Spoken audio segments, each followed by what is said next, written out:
Some like it hot. Reading a recent stolen food PR reminded me, I too, have a similar life experience to share. True story. I had taken an R&D internship for a food company over the summer in Keokuk, the armpit of Iowa for those unfamiliar. For housing accommodations, the company had set me up in the local college dorm that was previously a retirement home, so it basically had individual rooms and bathrooms, but one large commercial kitchen. It was summer and the school didn't have a summer program, but allowed 2 fall students to move in at the beginning of the summer.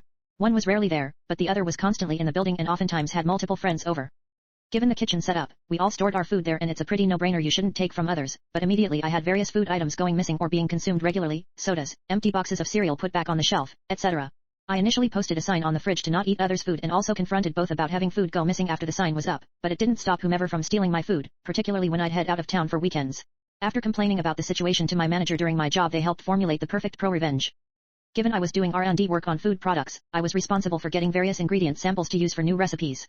My manager suggested I get some capsaicin extracts for my research even though we weren't doing anything in that realm for flavor profiles.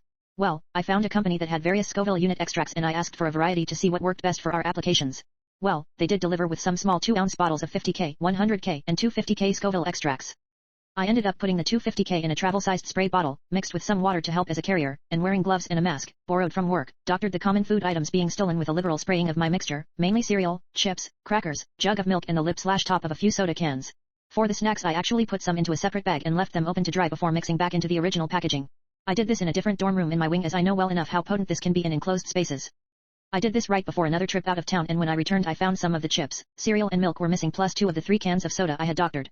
I never got to see the result and no one ever said anything, but none of my food went missing for the remaining month of my stay. I hope the experience was enlightening for them and they still remember the time they played with fire.